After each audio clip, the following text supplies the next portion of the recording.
Greetings, citizens of Iran. This is a message from Anonymous. To the dictator Ibrahim Raisi and the Iran government, violence against women is a cruelty that has been seen in Iran for years. Mahsa Amini is the last victim of the murderer Iranian state and the so-called morality police. Mahsa Amini was beaten to death in the middle of the street by the so-called morality police affiliated with the Iranian state on the grounds that she did not comply with the rules of wearing a headscarf. This was the last straw. The people are mobilized and the streets are filled with cries of freedom and shouts of brave people. But the dictatorial Iranian government and its murderous cops persecute the people to silence them. We will not allow this. The Iranian people are not alone. Anonymous will not keep the Iranian government alive on the internet as long as they fight the dictatorial rule and murderous cops. You censored your people's social media and other communications to suppress knowledge of your crimes against them. Now Anonymous will shut you down and your own people will remove you from power. It's too late for expect us. We are here.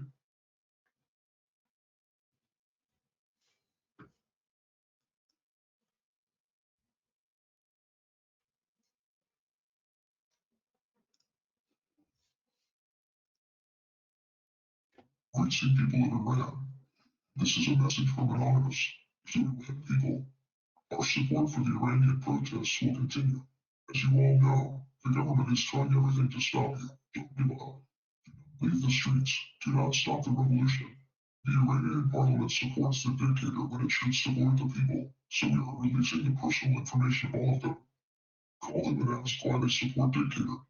We are anonymous. It's too late for expect us. We are here. Shalom, brothers and sisters. So I wanted to start it off with a punch. If you know, that group is called Anonymous. And you may be wondering, what does a hacking group have to do with protests? Now, in the first lesson, if you watch, we went over more so biblical knowledge of the importance of Iran. Very, very important to the Most High.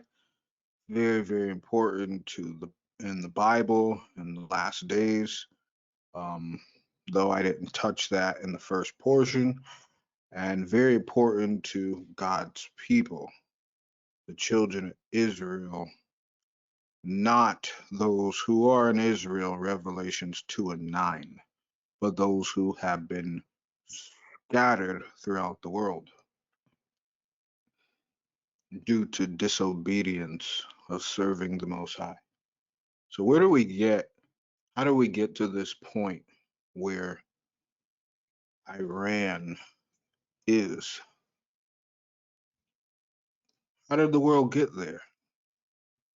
How do we get to this point? Okay. How did we get to this point? All right. And you may be asking, once again, what in the world is going on? I mean, you have hacking group, and now we have, different groups, okay, different things happening over there. All right, give me 1 second to get my videos.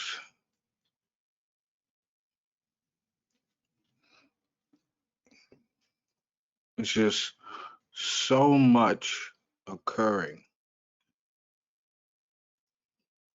And I said, when I saw these things, it reminded me of being back in Babylon. Check it out.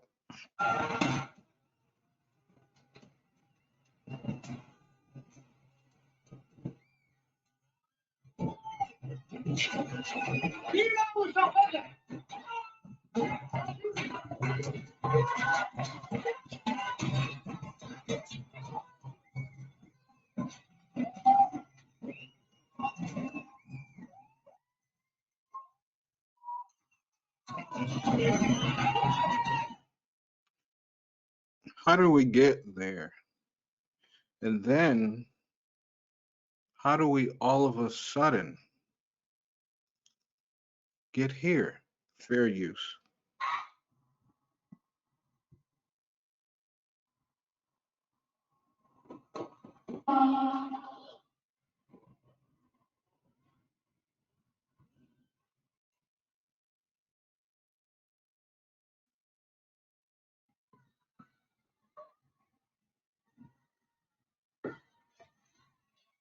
How do we get here?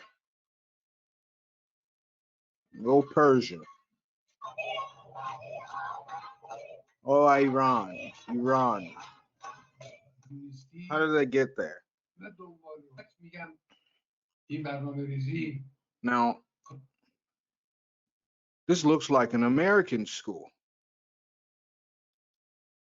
I'm going to pause that. This looks like an American school. I remember when I was in the US, I said, and I've taught in Korea, I've taught in different countries in Africa. The US is the last place I want to teach. I mean, the children are unruly, ungrateful. I mean, they're just lawless. And that may be a nicer use of words. This reminded me of the US. And having lived in the Middle East,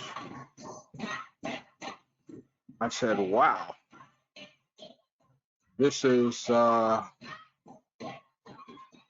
shock.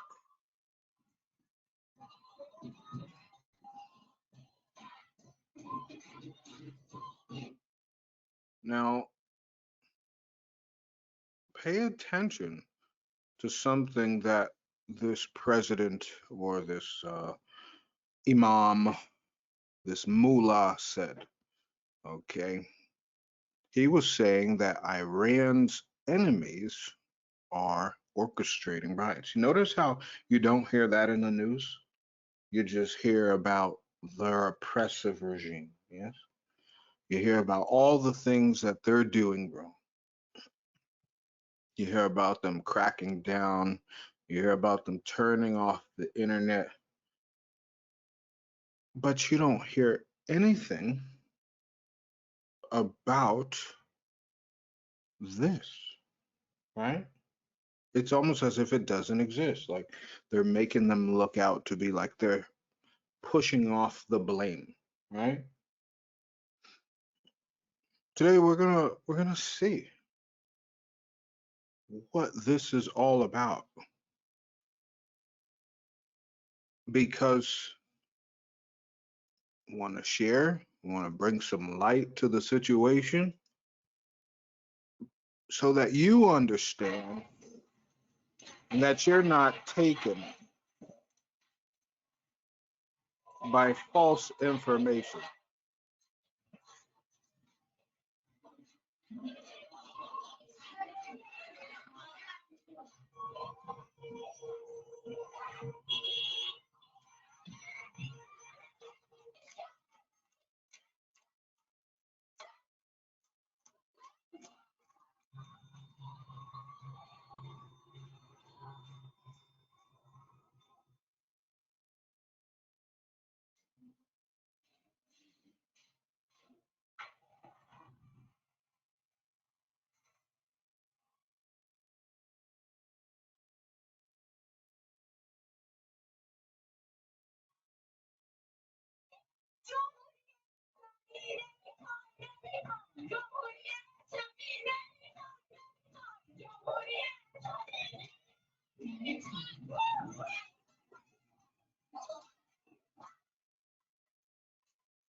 Now, how how are they getting there? You notice in that one they didn't say anything about um, foreign inciters, right? They didn't say that. Why is that? Why? Now, once again, if you've watched my first lesson, you know that I am going to say skip, which means I am skipping this entire video, okay, for this lesson. So please excuse me as I black out for myself in editing. Okay, so a few seconds of blacking out.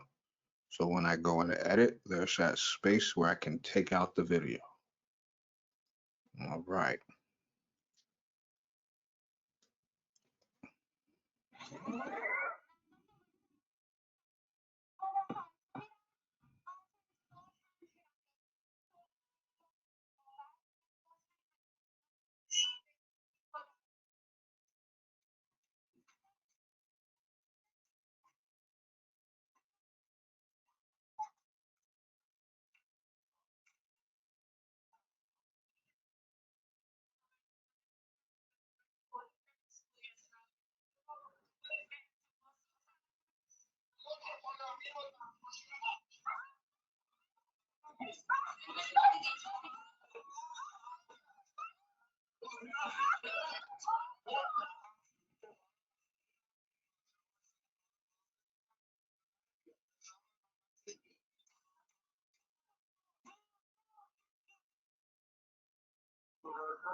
Our villain police are destroyed.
All right.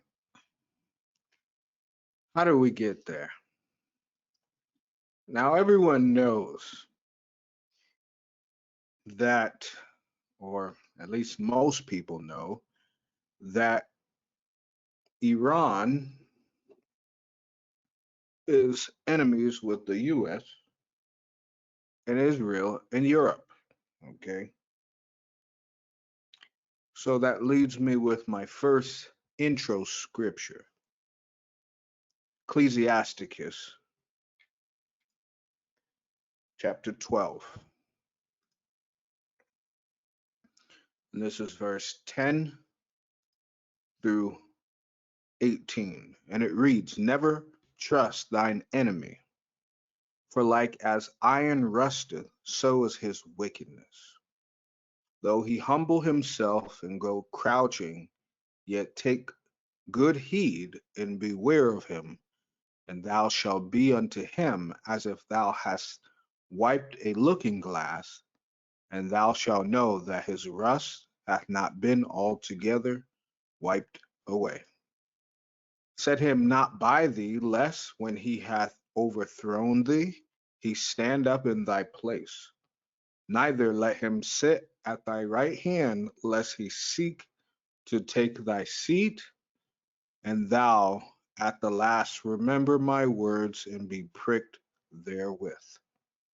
Who will pity a charmer that is bitten with a serpent, or any such as come nigh wild beasts? So one that goeth to a sinner, and is defiled with him in his sins, who will pity? For a while he will abide with thee, but if thou begin to fall, he will not tarry. An enemy speaketh sweetly with his lips, but in his heart he imagineth how to throw thee in a pit. He will weep with his eyes, but if he find opportunity, he will not be satisfied with blood. If adversity come upon thee, thou shalt find him there first. And though he pretend to help thee, yet shall he undermine thee. He will shake his head and clap his hands and whisper much and change his countenance.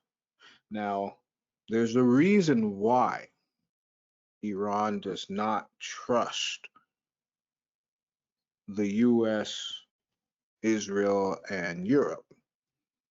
And this is the main scripture, right, of not trusting your enemy. Because now all of a sudden they care, right? Now, that last video I showed you was a year ago. You heard nothing about that a year ago.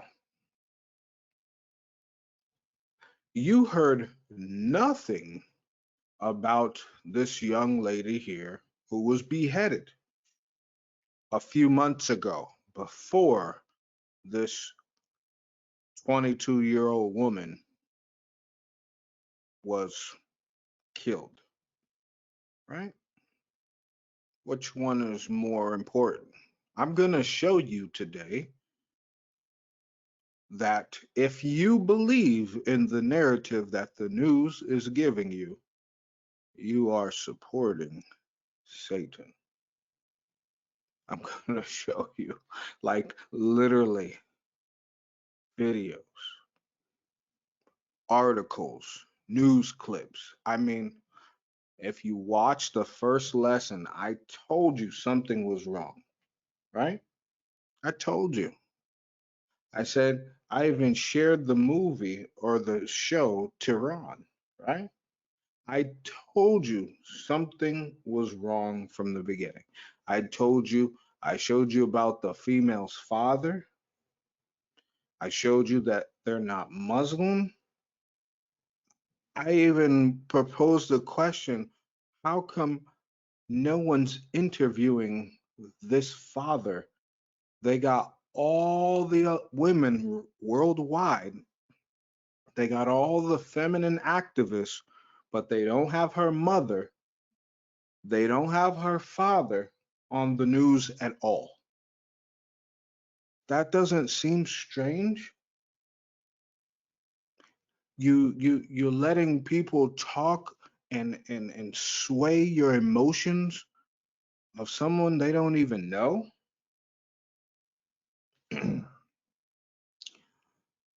Hey, of course, the Bible told us what? Ecclesiastes, Old Testament. The Bible told us, Ecclesiastes 1, verse 9 and 10. The thing that hath been is that which shall be, and that which is done is that which shall be done, and there is no new thing under the sun. Is there anything wherewith it may be said, see, this is new? It hath been already of old time, which was before us. And then chapter 3, verse 14 and 15 reads, I know that whatsoever God doeth, it shall be forever. Nothing can be put to it, nor anything taken from it. And God doeth it, that men should fear before him. That which hath been is now, and that which is to be hath already been. And God requireth that which is past. Now, why would I be saying this? You're probably wondering, Minister Shah, where are you going? Because, I mean, riddle me this, right? Does this look normal October 2nd? Iranian parliament, all the leaders, all the leaders, death to America, death to America.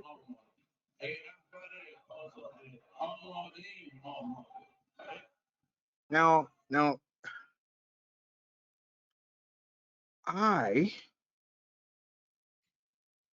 gonna play it and take out the sound, but if I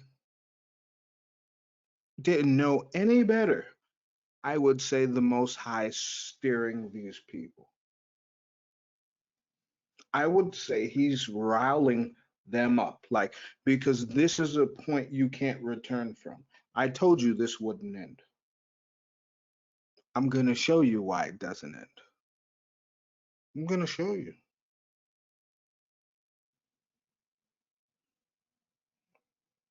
I'm going to show you because sadly, everyone's getting swayed into emotions about a woman dying. It's never who you think. Didn't you learn that from George Floyd?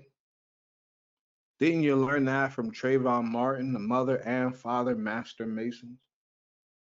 It's never what you think. Okay. Remember, TV tells lies to your vision. So why would I read the scripture? What was then shall be. Why would I read that scripture? Check this out. Let's take a little jog in history. Okay.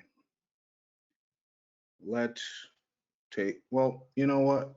Before I do that, let's go a little bit more in scripture. Let's go just a little bit more. We're going to go to Ecclesiastes, verse 7. Ecclesiastes, verse 7.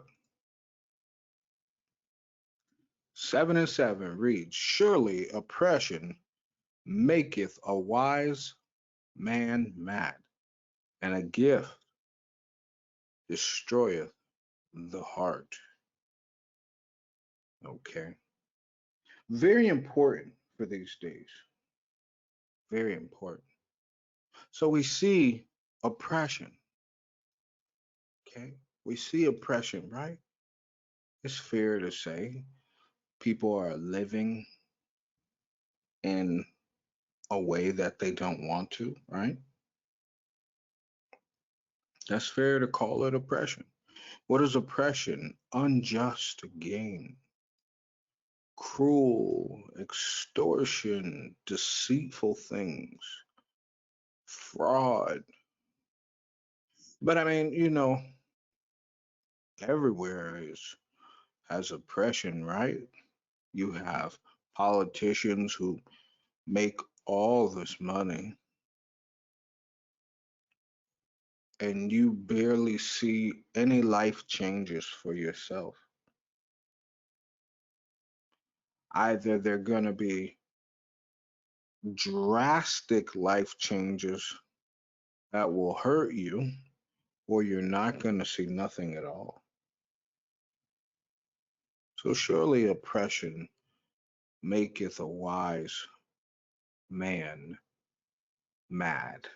And then chapter 4, verse 1 and 2 reads, So I returned and considered all the oppressions that are done under the sun, and behold, the tears of such as were oppressed, and they had no comforter. And on the side of their oppressors there was power, but they had no comforter. Wherefore I praised the dead, which are already dead, more than the living, which are yet alive. And to me, this spoke volume, because yes, there's so much evil going on in the world. Every nation is going to face oppression. And a lot of people are praising the dead. That's what you see, right? You're honoring this person. I told you that this would have nothing to do with what? This would be swayed into something else. And then we have Sirach or Ecclesiasticus chapter 11. Chapter 11, verse 27. And it reads, The affliction of an hour maketh a man forget pleasure, and in his end his deeds shall be discovered. Now, this goes out to both parties, right? Everyone who has a hand in this, they will be discovered.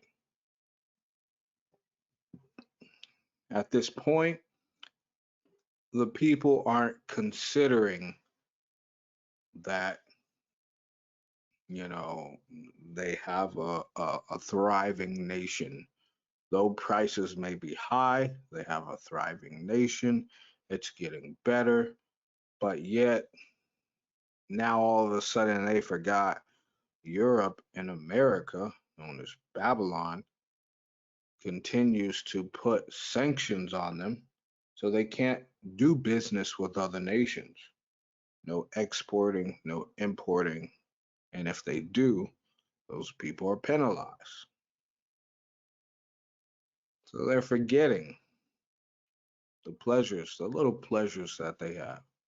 But all deeds will be discovered, it will be proven. Okay. Now, the thing that hath been is a thing which shall be. Let's get into this, shall we? Fair use. Let's see how all of this started, because the Bible, the Most High told us what was then, which is now, right? And what is now is what was then. Fair use.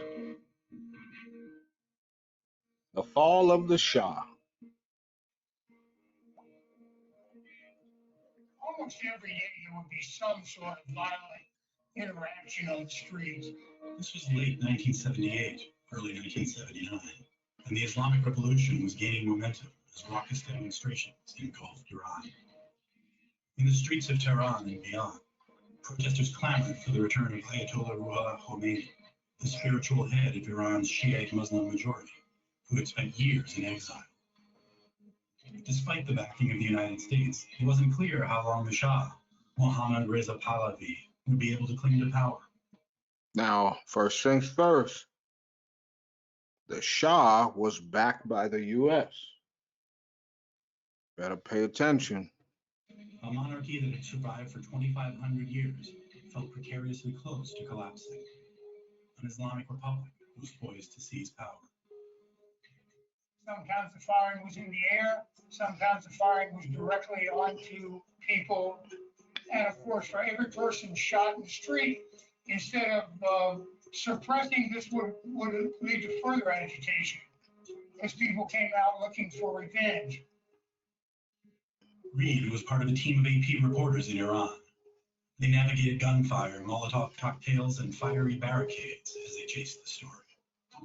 One that would color American relations with Iran and shape the Middle East that we know today.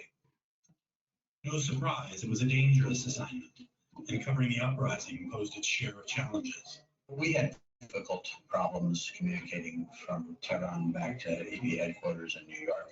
We had a teletype circuit that worked erratically.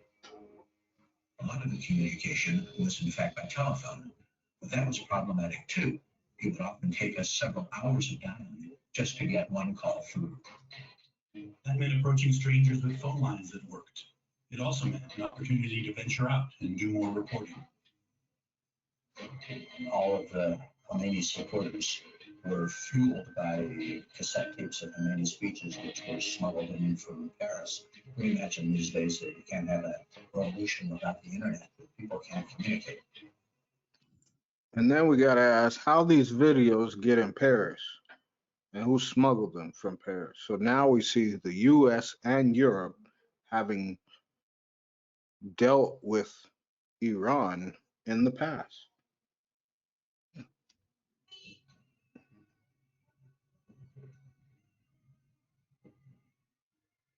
Khomeini had no trouble at all communicating with his followers who were listening to everyone as they arrived and were duplicated by his supporters. If the story was in the streets, so were the risks, because political violence and anti-Western sentiment were around every corner. Many foreign correspondents learned about these dangers on the job. On one occasion, there were some machine gun wielding people up on top of a building, and they were firing down at the street below. I had no idea what group they were, but they were obviously on one side and on the other side of the revolutionary movement. And it occurred to me that it would be interesting to know who they are and go up and talk to them.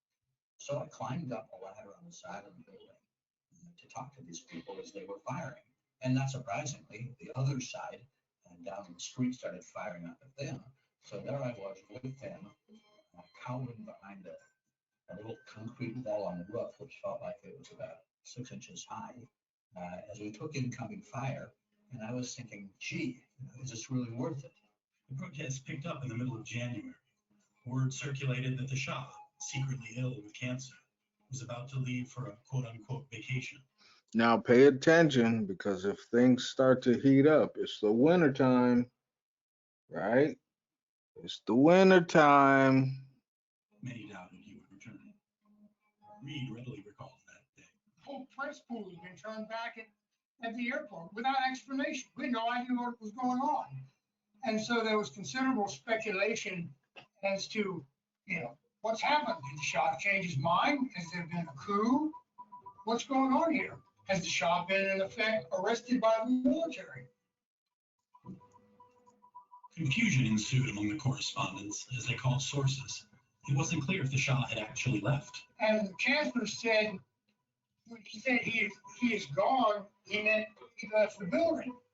He hasn't left the country. So we all lunged to the two phones in the office to try to call New York back, and there was nothing, no line, dead lines, couldn't get through. And we tried and tried and tried and tried. We all three looked at each other and thought, ooh, there goes a promising career. For a monumental scoop, the news came a bit early, but careers weren't shattered. The Shah, along with his family, had indeed fled to Egypt amid roars of euphoria. 2 weeks later, the Islamic Revolution would take another turn.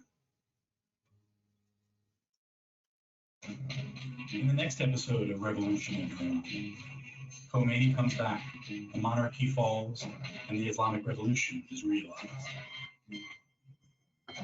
Uh-oh. Now check this out. I'm not going to play all of them. I'm going to spread them out through our lessons. Okay?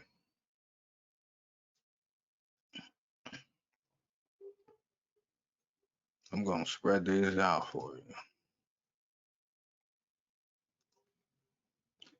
Fair use.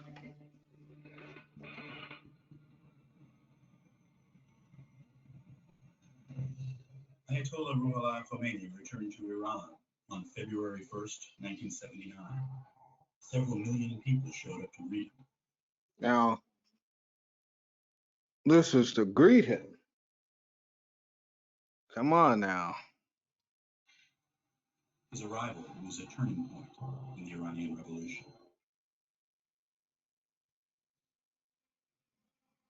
Don't be fooled. You hear the sound of the helicopter. Apparently, the crowds were so big that they could not drive Khomeini to the airport, so they were flying on a military plane, which seemed quite odd given the military's opposition to his return.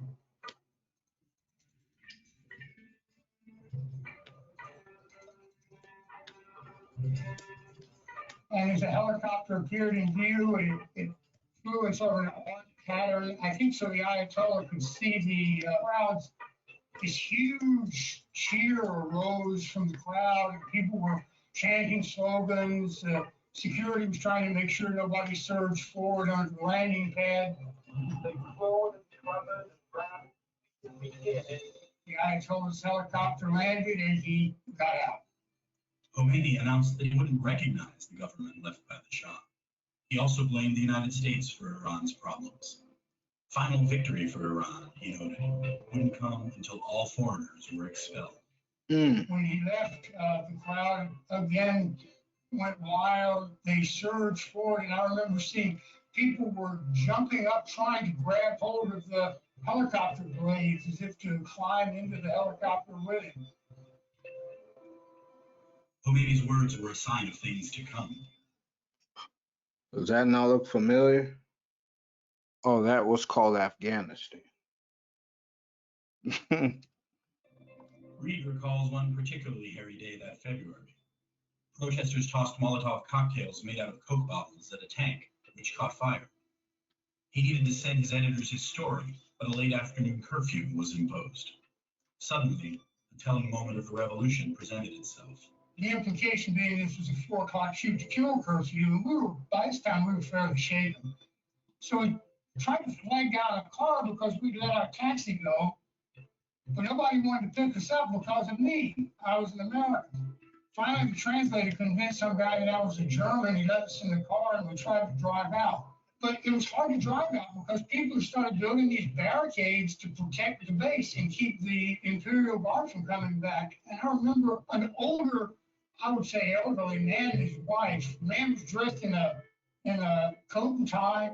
His wife had a fur coat on, and they were both trying to pull down a stop sign to build a barricade. And we had always had the idea that this was basically a lower middle class revolution. And seeing these people on the street, I thought to myself, if the Shah's lost these people, he's lost everybody.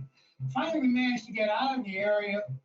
It was too dangerous to return to the bureau, so Reed spent the night at his translator's apartment. A thunderstorm overnight kept protesters at home. The next morning, February 11th, was eerily absent of gunfire and traffic. We got back to the office, and I thought, well, it's too late to file my story from the night before. Maybe I can write a feature or something. So I started typing my notes on a teletype machine just so we have tape, maybe send some of them to New York to freshen the overnight story. And all of a sudden, the translator came running in. He was almost frantic. He's screaming, "It's over, it's over." On the radio, a spokesman for the military council announced that it would no longer support the Shah-appointed government, and it would stay neutral. So if the military wasn't going to protect the Shah, no one would. And the city again went wild. It was the same scene as the day the Shah left, except much, much bigger. And we got in the car and drove down and saw incredible scenes where crowds were hauling down statues of the Shah's father, were attacking government buildings. No one was attempting to stop them. A 2,000-year-old monarchical tradition collapsed in a heartbeat. On April 1st, 1979, the revolution was realized. The Islamic Republic of Iran came into existence. Right after the revolution, the triumphant revolutionary forces were very proud of what they were doing in terms of starting to build a new Islamic society, as they put it, and dispensing justice to officials and supporters of the old regime. And this dispensing of justice consisted of a lot of firing squads on the roof of the school. They're called Rifa School. And they would come to our office very proudly, showing us photos of the bloody bodies lying on the roof of Rifa School, that people that they had executed, who, in their view, richly deserved to be executed for their involvement with the Shah, corruption, torture, and so forth. And they were happy for us to transmit these photos, and so we did. The reaction was not what they expected.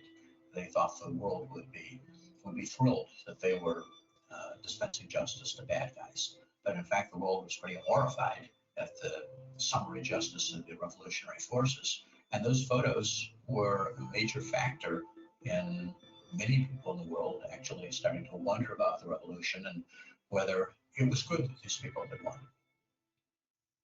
As 1979's months passed, the joy that created Khomeini would soon morph into something else. In the next episode of Revolution in Iran, victory isn't all that it seems. Gathering the news gets even harder, and the country begins to feel the heat. All right. Now, so you see, the U.S. had some ground soldiers there, right? The news and different entities. Now, that was about the Shah, right? The Shah left, he went to Egypt and later went to the US, right? Check this out. 2013. Let's move on, Barbara. Barbara Walters. The Shah of Iran. Now, looking back, a bad guy, Shah of Iran. Am I right about that? He did a lot of good things for the country, and he did a lot of good things for women in the country. But unfortunately, his, shall we say, Secret Service were a little too disciplined. And he was forced to leave the country, but look what happened since. It might have been. We were fully supportive of his regime in this country, right? We kicked him out. We helped kick him out. We helped to kick him. We didn't stand by. We wanted him in, but then when it was time to go, we ushered him out. That's how the Americans work. That happens to a lot of us. Yeah. And worse. So did you hear what she said? Did you hear what he said?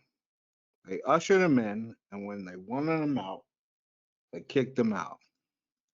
He was forced to leave the country, but look what happened since. It might have been. We were fully supportive of his regime in this country, right? We kicked him out. We helped kick him out. We helped to kick him. We didn't stand by him. We wanted him in, but then when it was time to go, we ushered him out. That's how the Americans work. That happens to a lot of us. Yeah. And worse. Now, you may say that's just a news talk show host and, whoever, but now we have a president. Let's see. I did criticize the president because of our undercutting of what was a stalwart ally, the Shah of Iran. And I am not at all convinced that he was that far out of line with his people, or that they wanted that to happen. The Shah had done our bidding and carried our load in the Middle East for quite some time. And I did think that it was a blot on our record, that we let him down. Have things gotten better? The Shah, whatever he might have done, was building low-cost housing, had taken land away from the mullahs and was distributing it to the peasants so they could be landowners, things of that kind. But we turned it over to a maniacal fanatic who has slaughtered thousands and thousands of people, calling it executions. Now, that was a president who said they instilled this man as a leader to do what? You got it. They instilled this man as a leader to do his bidding in the Middle East. And so when the people got a hold of it, well, hey, just bad things happen. Fair use. 40 years Fair ago, use. Ayatollah Ruhollah Khomeini spearheaded a revolution that deposed the monarchy in Iran. In its place arose an Islamic republic. A repressive theocracy had replaced an authoritarian monarchy. And almost overnight, Iran had been transformed from a crucial US ally into a bitter opponent. Here are some of the key dates that led to the revolution. From 1941 to 1979, Mohammad Reza Shah Pahlavi, a close partner of the United States, had ruled Iran. He modernized Iran. Now, this man is the devil. He is no different from Bill Gates. He is no different from Rockefeller. If you know this man, he specializes in destruction. Don't believe me? Look him up. That's the devil walking. Now, he was in bed, not literally, but figuratively, with the Shah. Forcefully suppressing dissent and political freedoms. The clergy opposed the Shah's social and economic reforms.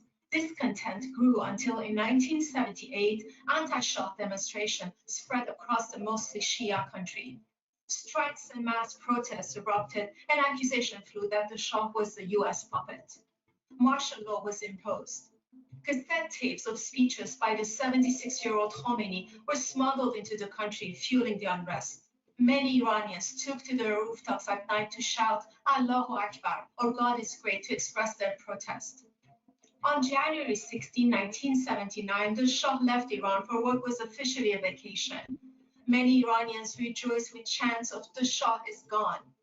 The man who'd ruled the country for 37 years would never return from exile, dying some 13 months later. On February 1st, a crowd of around 3 million people in Tehran welcomed Khomeini's return from 14 years of exile. 3 million. Asked about his feelings, the Islamic revivalist famously gave a cryptic one-word answer: nothing. Finally, on February 11th, the revolutionaries declared victory after Iran's demoralized armed forces declared neutrality. The monarchy was suddenly gone. Deadly factionalism followed, but Khomeini held the upper hand. And in April, following a nationwide referendum, an Islamic Republic was officially proclaimed, eventually with Khomeini at its apex. Thousands of Shah-era officials and other Iranians would be executed following summary trials. Student revolutionaries would storm the US embassy, taking dozens hostage. Now, whoa. Don't we see them talking about blocking off the universities? And they said the students were the ones who went into the embassy the first time. This almost looked like an identical playbook from years ago, right? Hey, the Bible did say, think it not strange as it was then, so it'll be today. At its apex, thousands of Shah-era officials and other Iranians would be executed following summary trials. Student revolutionaries would storm the US embassy, taking dozens hostage. Tehran would doggedly pursue anti-Western policies for decades to come. The revolution's 40th anniversary arrives at a critical juncture for the Islamic Republic, hobbled by US sanctions, infighting, and the frustration of the restless young populace, most of whom were born after the revolution. Some regime insiders have warned recently that the Islamic establishment could. Now, this is a very big-time leader in Iran. Just wanting y'all to know. Collapse.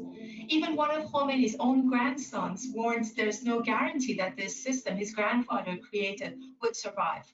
Despite such speculation, it is clear that the clerical establishment remains firmly in place. Now, this was in 2019. 2019. I'm sharing with y'all so y'all are informed. So, when you see crazy things, right? And they say, oh, well, you know, we just don't understand. You know, they put Shah in there. This is a Washington Post in 1980. Now, you can read this, but Khomeini is no different from Shah. The only difference is Khomeini was imposing, or you could say imposing and making it forceful Islam, and Shah was letting the women dress how they want, do what they want, get kind of jobs. And Khomeini was totally different. He was like, nope, not having it, not having it, not having it, not having it. Now, look at this. Foreignpolicy.com, any regime considered by its attentive public to be an American creation. Shahs were an American creation from American and British imperialism. This is Babylon and Europe. Babylon and Europe.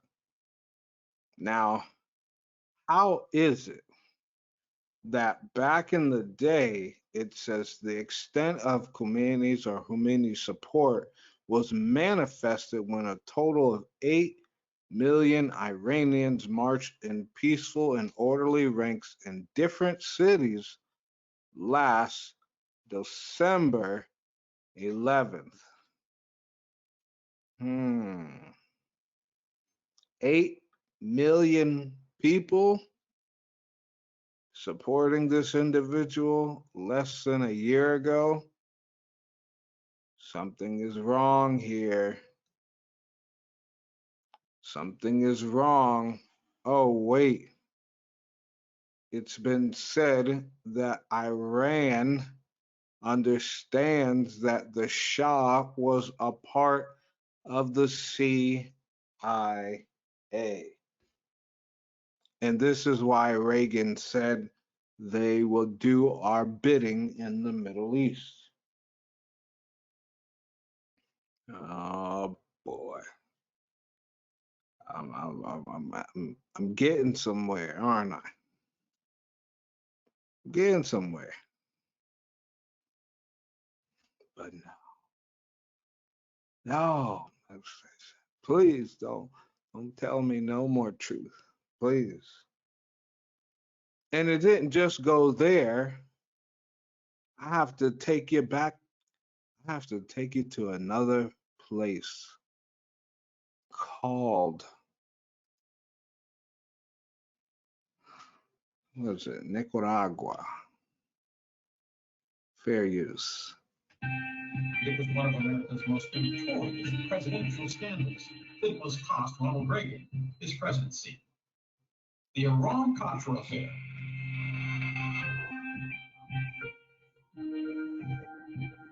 In the early 1980s, the U.S. was still in a Cold War with Russia, and anti-communist sentiment was strong. During his presidential campaign, Reagan promised to assist anti-communist insurgencies around the world. For a brief time under Reagan, the CIA trained and assisted groups fighting communism. Did you just hear that? In his presidential campaign, Reagan promised to assist anti-communist insurgencies around the world. He promised to uplift these anti-communist places, so to speak. So to speak.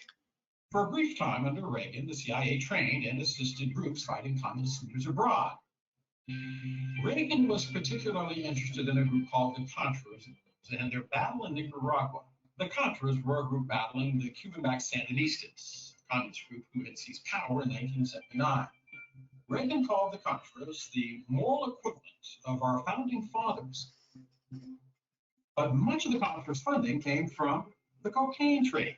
Oh, so now we're getting somewhere, because guess what? They did it in Babylon. They did it in other countries.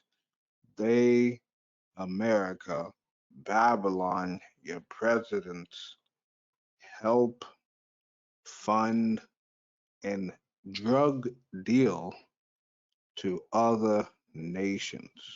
You want a lot of people sitting there say, "Oh, America is so great, and there's no country like ours," and blah blah blah blah blah.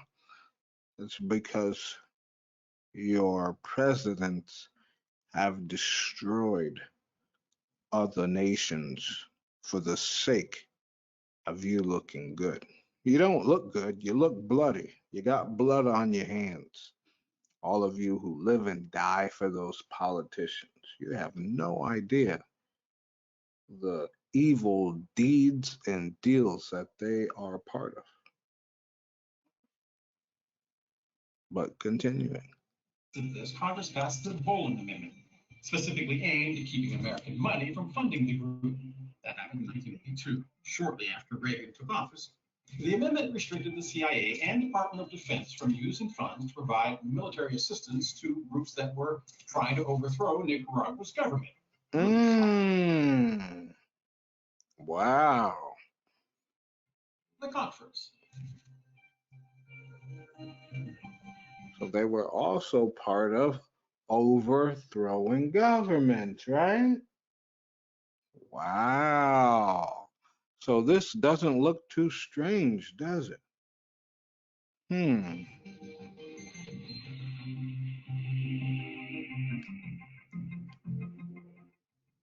This didn't stop Reagan. The president told his national security advisor, Robert McFarlane, to help the Contras anyway, regardless of the cost. McFarlane found opportunity in Iran.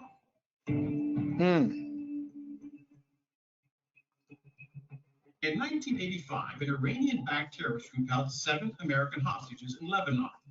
Reagan insisted his advisors find a way to bring the hostages home, saying, "I want you to do whatever you have to do to help these people keep body and soul together."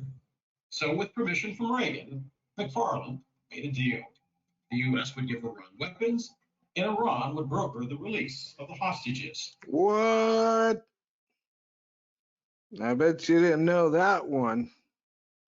They gave them the weapons they have.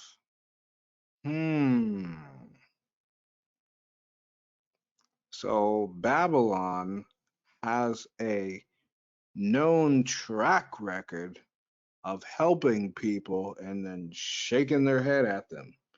Just like the first scripture I read, Ecclesiasticus chapter 12, 10 through 18. Do not trust your enemy. 1 minute, they setting up CIA agents as your monarchy. The next minute, they take them out and put a stronghold of evil, humanity, and then they give them guns and weapons. How much worth, though? This happened even though Reagan publicly insisted he would not negotiate with terrorists, and despite the fact that there was a trade embargo with Iran. But that was just the tip of the iceberg. The deal with Iran didn't just secretly secure the release of the hostages in exchange for weapons. There was money involved. While $30 million had been allocated for the weapons, the CIA funneled a portion of that money to the Contras in Nicaragua, the group Reagan supported in their guerrilla fight against the Sandinista government. In 1986, the Lebanese newspaper Al Shura reported the arms deal, and everything began to unravel. That prompted an investigation by the U.S. Attorney General, who discovered that only $12 million of the $30 million actually went toward weapons for Iran. The rest of the money was sent to the Contras in Nicaragua. So now you have the U.S. giving nations money to put drugs and oppress their own people, and then has the nerve to say, wow, how shameful of you. But if your hand was not extended to these people, to these wicked leaders that they had, they would have never had the opportunity to destroy those souls, right? We see today, even in Central America, South America, these drug wars still go on, right? They still go on. And how could they go on? I mean, you're talking about places, and this is no disrespect to Central South America, but you're talking about places that don't even have proper housing, but they have guns like no other. You're talking about nations that don't even have proper cooking utensils and housing appliances, but can some way get drugs. I mean, talking by the millions.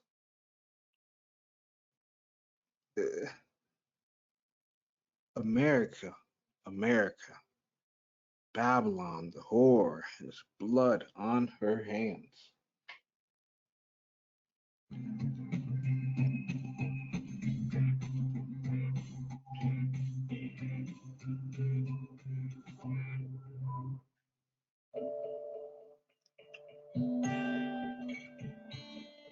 The revelations were explosive. Reagan denied the allegations that he had negotiated with terrorists, but Lieutenant Colonel Oliver North came forward and acknowledged that he diverted funds to the Contras. North also said Reagan knew about it. North's testimony would inspire the press and Congress to launch investigations against Reagan for the rest of his presidency. Texas Senator John Tower led the investigation into the scandal. The Tower Commission determined it was Reagan's lack of oversight that allowed Iran-Contra to happen, but did not implicate Reagan directly. It wasn't until another congressional investigation in 1987 that Reagan finally testified. On May 5th, 1987, joint hearings were televised investigating the covert arms deal with Iran and the assistance to Nicaragua. The hearings would go on for 41 days. Reagan was never charged, but McFarland, Oliver North, 4 CIA officers, 5 government contractors, and Reagan's national security advisor, John Poindexter, were all found guilty. Yet speculation about Reagan's involvement lingered on. Press investigations would go on for years to follow. While Reagan's image suffered a bit, he still left office with one of the highest approval ratings of any president in U.S. history.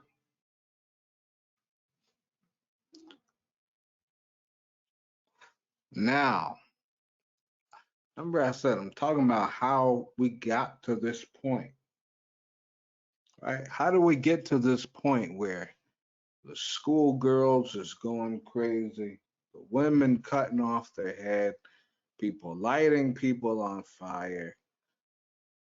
How did Iran get to this point? Well, I'll tell you. It all started when Tehran, this is October 3rd, came out in their news and said riots are being engineered by US, Israel, and treasonous Iranians abroad. Then they recently said in September 28th, German embassy is the instigator of unrest in Iran. Something's not right. And remember, they found those 9 people.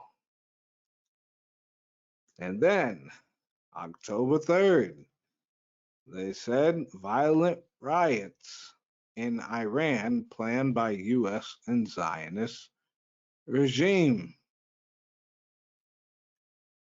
And then you have the juice. Today, in a TV interview, 2 French spies admitted to inciting riots in Iran. Oh, snap. Minister Yashab was right. It says 2 French nationals, Cecile, I won't read the last name, 37, and Jacques, 69, traveled to Iran on April 28th as tourists, but turned out to be spies for Western agencies. In a video aired on Iran's Arabic language television news network, Al Alam TV, on Thursday, Kohler admitted to being an agent of the French General Directorate for External Security, DGSE, which is equivalent to the British MI6 and to the American CIA. It says in the recording, Kohler said she and her partner were in Iran with the main purpose of laying the groundwork for mass unrest in an attempt to trigger a revolution in the Islamic Republic and overthrow the Iranian government. She explained that they brought in large sums of cash in order to fund riots and strikes and purchase weaponry in an attempt to stir up chaos. They said Kohler added that the weapons were meant to be used to fight against the police if necessary. Antifa, Black Lives Matter. I told you I seen this. It was so easy. Only a child wouldn't know because it really was easy to see.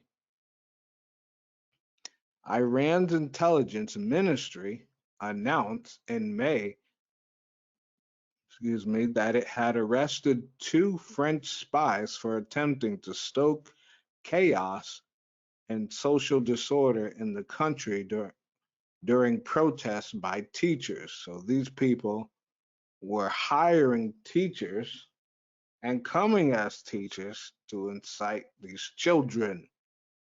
That's why you see all these females in these schools going crazy. Oh, Minister Yashab put it together, didn't I? According to the ministry, the duo attempted to foment instability and social disorder when some teachers took to the streets in peaceful protests to demand fair wages and better working conditions. So they were also trying to play with the teachers as well. Where you couldn't get the teachers, they went for the students. It says some photos showed that the 2 were linked with teacher unionists, including Rasul Baghati. A few hours ago today, it said that the French foreign minister said that this is awful and they reject that these people are not spies. But hold on. Hold on. I need to bring something up because I want to share. Hold on, hold on, hold on, hold on, hold on. Hold on. I want to share what I found. Forgot to put it.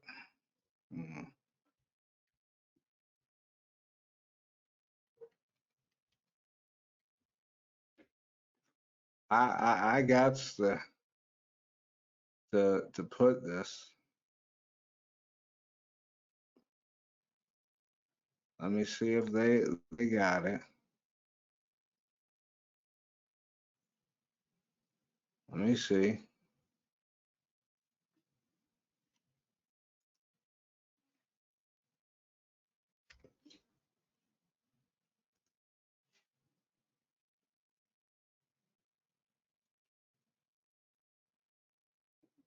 Let me see, because I thought I saved it. I'm sorry. Give me a second. Give me a second. Let me check. I apologize. Thank you for your patience. I'm trying to find this because this was deep.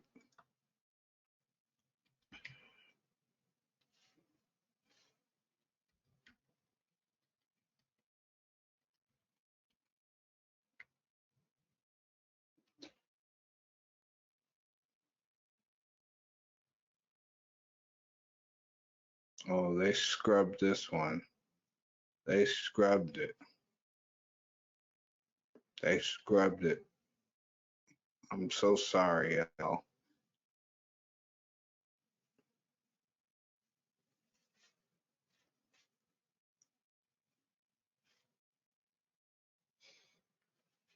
They scrubbed it.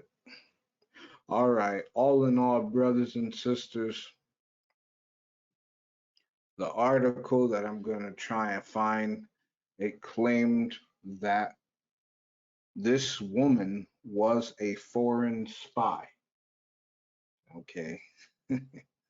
That's why they were so rough on her, because she was a spy. Okay. Now, do you notice how none of the news is saying it? I think the only ones who are saying it is the Iranians and maybe Iraqis and Syrians. And I told you what I shared with y'all in the video.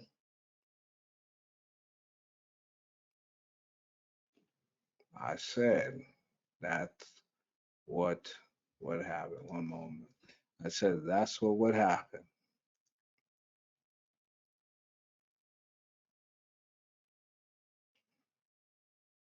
Where is it? I said that's what would happen. Nobody wanted to listen. Hey,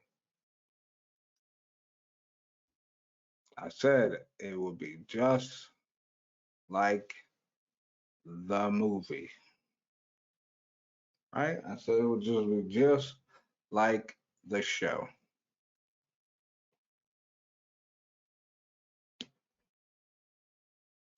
Just like the show. And let me play that show real quick. Let me get that one moment.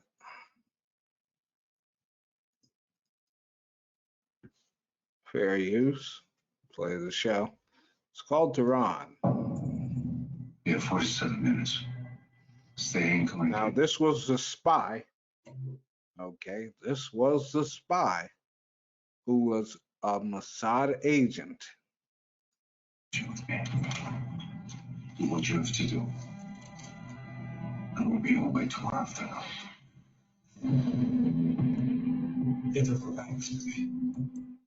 This man was a head of the police force in Iran. They know she's a Mossad agent. The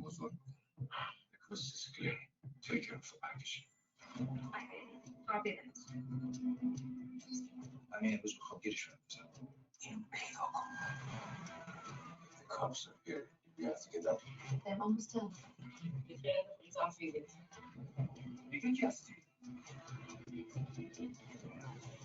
And there she was trying to hack the power grid and shut off the power grid so they can do a strike on the military in the dark and have no radar. The mission is backed. Down to you now.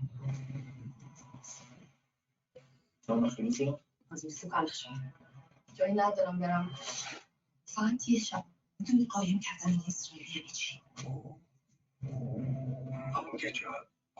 That was her aunt and her uncle in the show. They was helping her, and she actually got her family hung. You need your help? The police are looking for me. They're pursuing everyone here.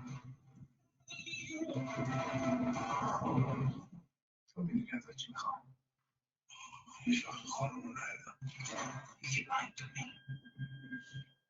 You're not going to make it on the line. If I were you, I'd get my revenge in a long time. You have to admit that. Do not test me.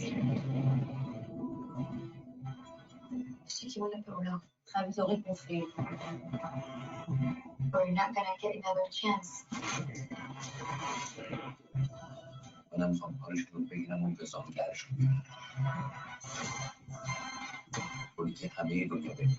I said it. I called it. And she also was a part of a riot, a protest in the movie. I said, man, when all this came out, I said, there's no way you couldn't tell me that they wasn't trying to tell you what they were doing, fair use. There's no way. This was season 2. Now in this one, she was working a lot more with the European spies. Okay. Where is she? This woman. Oh man, she was a devil up in this movie. And she was one of the spies to help her.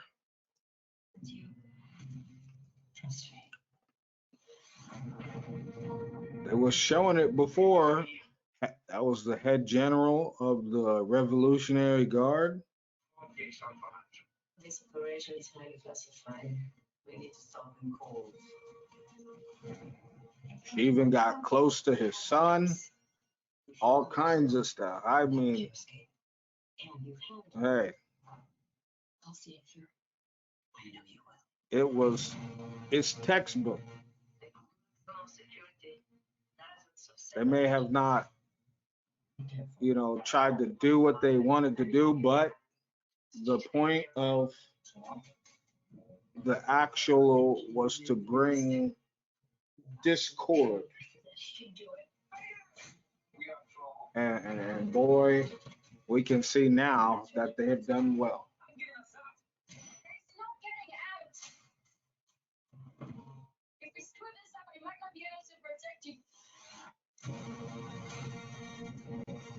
This plan would fail and expose our entire network.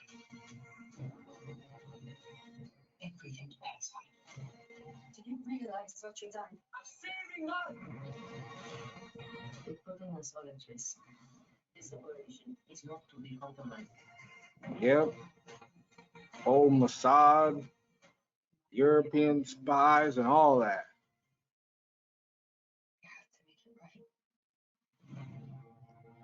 And so then you have what? Then you have this news clip here. Fair use. This is detained French national Cécile Collier. She's being held in Iran on accusations of spying against Tehran, along with her partner, Jacques Paris. An Iranian state-run news agency released this video showing a purported confession accusing the pair of trying to I love how they say purported. In response, France's foreign minister labeled the videos unworthy, revolting, unacceptable, and contrary to international law. It comes as Iran seeks to paint foreign influence as a large factor in protests over the death of a 22-year-old woman detained by the country's morality police. Now they got these two on confession. It's all over the news now. Okay. Now I'm gonna cut this short on this portion. I told you this would be long because I got juice. Okay. I have juice. Okay. Next lesson. So we spoke about who the protest should really be for. How they said foreign entities were causing the riots. Different European and American entities, right? They captured some spies, right? Spoke on the Shah. And next, we're going to go into this term, women, life, and freedom, the Kurdish feminine movement, because that's what it's turned to, the cutting of the hair and what? The feminist movement. Because, and hey, that's what we see. And then realizing that Generation Z are the ones who are causing all of this havoc, all because of what? All because of what? Wanting LGBTQ rights in Iran. They want that kind of equality. That's what they want. It's not about a hijab. It's not even about that woman's death. That was, I saw the article, said it was staged. She slipped something in her mouth. She fainted. She convulsed. She went into a coma and killed herself. That's what spies do. And she was a spy who was what? She was there to create this what? Oh, snap. To create this movement. She was from the very region and coming from the very region where she had based the feminist movement, the Kurdish region.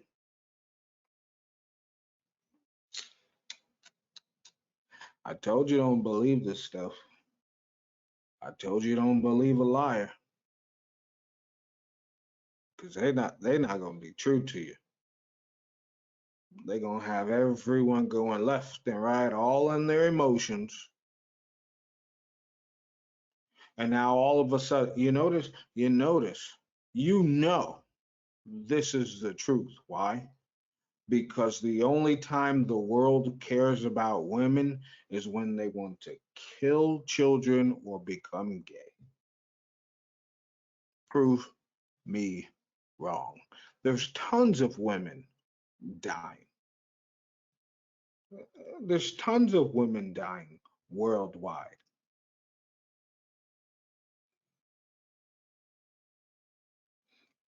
Let me show you something.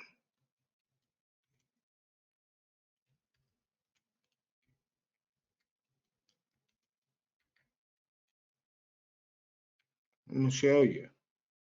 'Cause I saw this one.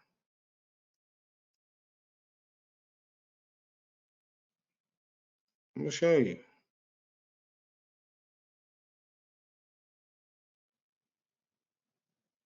And where was the other one?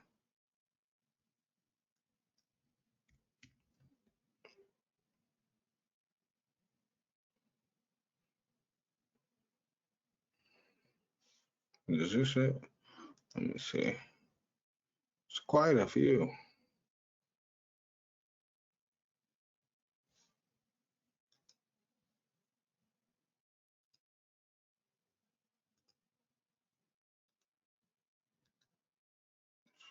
Uh, they're not blocking me with these silly ads here.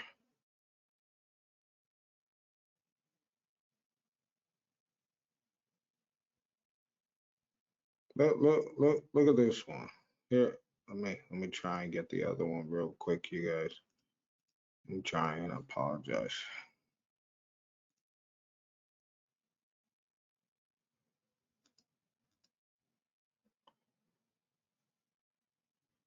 Let me see. Okay.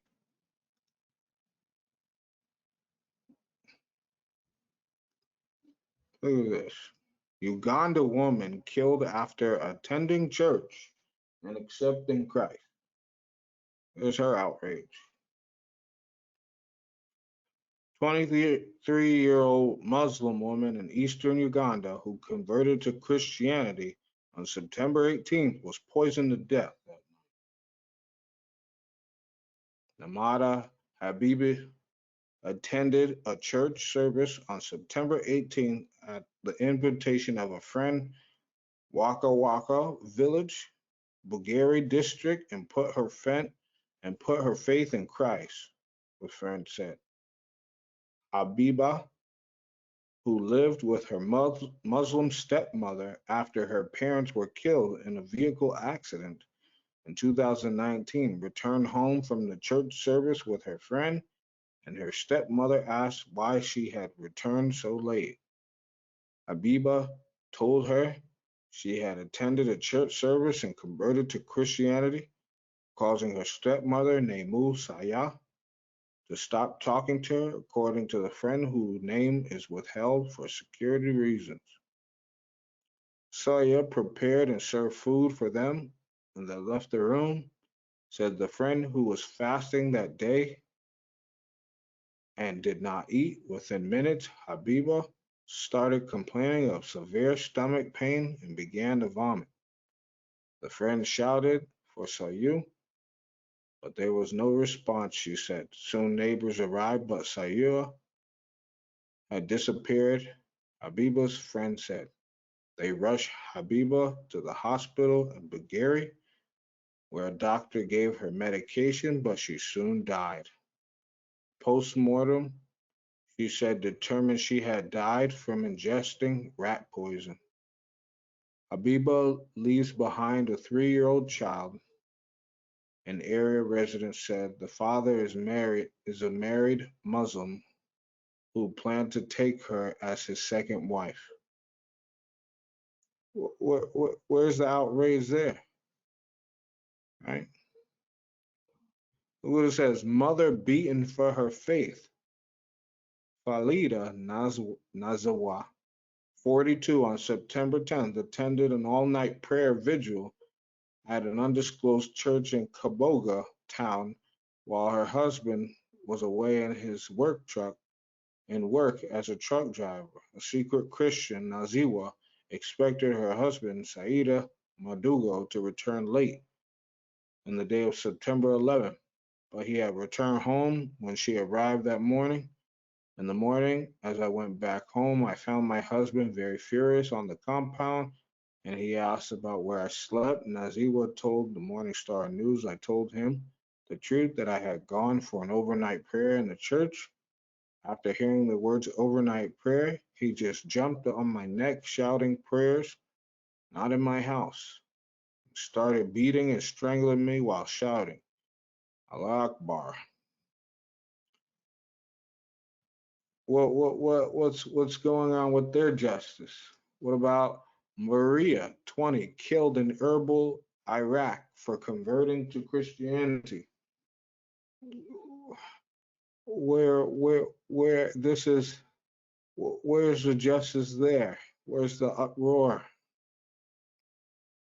Right?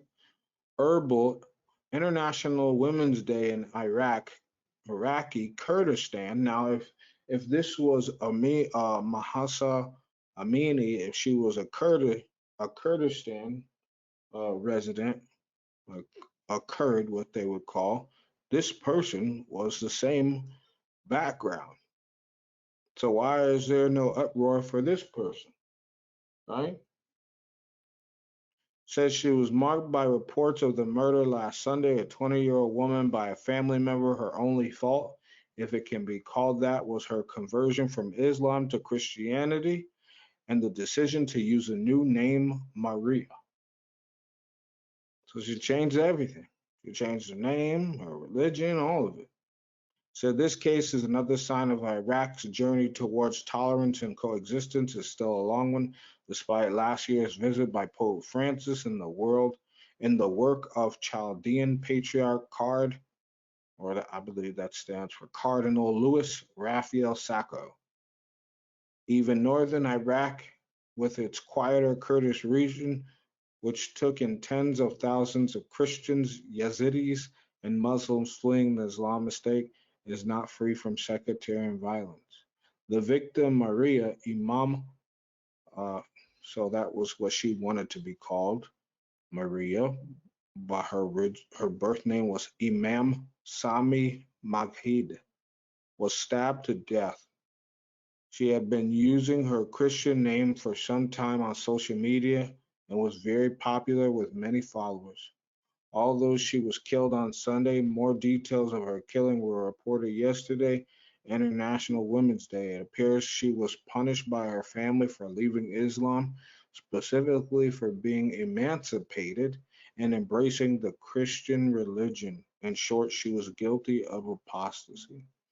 Her murder took place near the Erbil International Airport, not far from Ankawa, the predominantly Christian district of Erbil.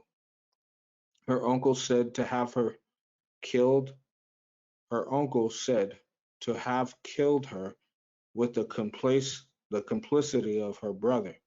At first, reports indicated that both alleged killers had been arrested. Then police issued a statement saying that only one person, the uncle, had been arrested. The young woman was well known for her activism, her struggle for women's rights, which together with her conversion to Christianity led her to be condemned by her family. For their part, her relatives claim that the family squabbles and arguments are cause of her death.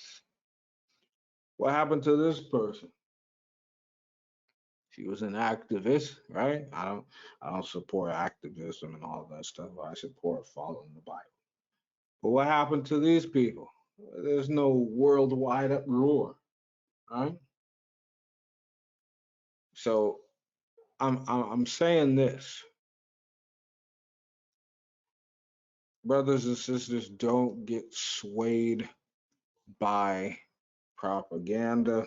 Don't get swayed by the lies. Okay.